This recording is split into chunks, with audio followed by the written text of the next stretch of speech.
Again hello and अस्सलाम वालेकुम। उम्मीद है आप सब ठीक होंगे। आज हम स्टडी करेंगे इंजेक्शन ग्रेविनेट को। तो चलते हैं देखते हैं कि इंजेक्शन ग्रेविनेट हमारे पास कहाँ पड़ा है। ये हमारे पास इंजेक्शन ग्रेविनेट है जिसका ब्रांड नेम तो ग्रेविनेट है, लेकिन इसका जेनेरिक नेम जो है वो डायमिन हाइड्रोनेट है।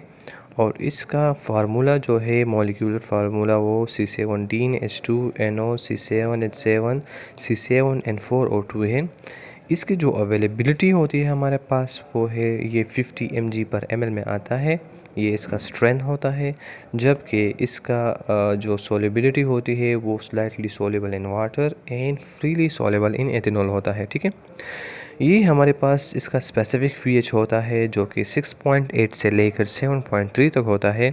और ये जिस क्लास से ताल्लुक़ रखता है उसको एंटी एमेटिक्स कहते हैं। इसका मैकेनिज़्म ऑफ एक्शन कुछ यूँ है कि ये एज एंटीमेटिक काम करता है और हमारे पास वोमिटिंग रिफ्लेक्स को ब्लॉक करता है। और ये हमारे पास एंटी मोशन सिकनेस भी काम करता है एंड एंटी वर्टाइगो इफ़ेक्ट भी करता है। ये क्यों करता है? क्योंकि it has anti cholinergic action in CNS. ठीक है, एंटी कोलिनर्जिक एक्शन की वजह से ये हमारे पास वोमिटिंग रिफ्लेक्स को ब्लॉक करता है।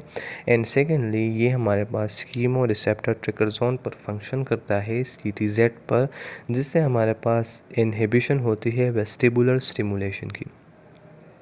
अच्छा, इसके साथ साथ कुछ इसके इंडिकेशंस है। जो उसके मेन इंडिकेशन है वो ये है कि प्रिवेंशन या रिलीफ ऑफ नोजिया, वोमिटिंग और वर्टाइगो, उसके लिए हम देते हैं।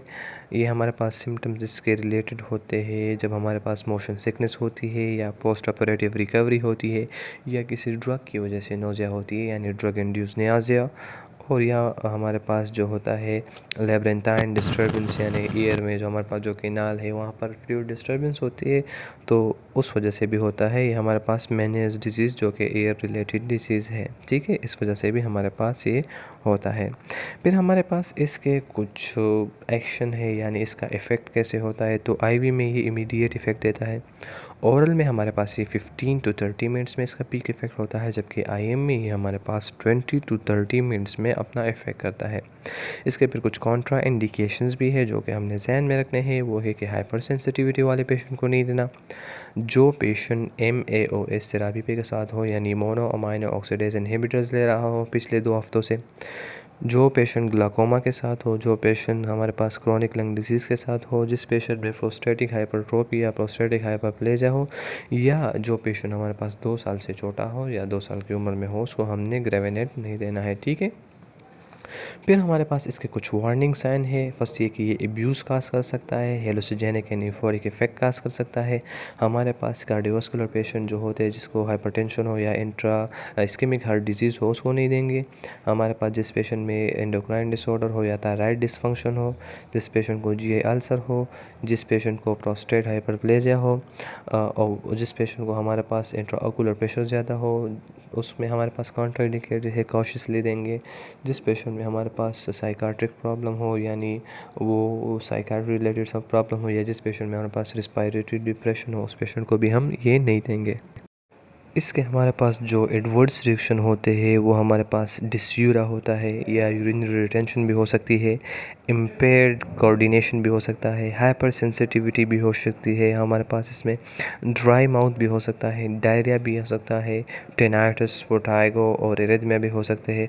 और हमारे पास डिप्लोपिया, यानी दो चीज़ें नज़र आना, और ब्लड विजन भी हो सकता है। ठीक है, इसके जो हमारे पास स्पेशल पॉपुलेशन है वो ये है कि प्रेग्नेंट वुमेन में इसका कोई इफ़ेक्ट नहीं है इतना। जो फीमेल फीडिंग कराती हो बच्चों को, यानी नर्सिंग मदर में हमारे पास इसका स्मॉल अमाउंट बच्चे को मिल्क में ज़्यादा है तो उससे थोड़ा एहतियात करना चाहिए।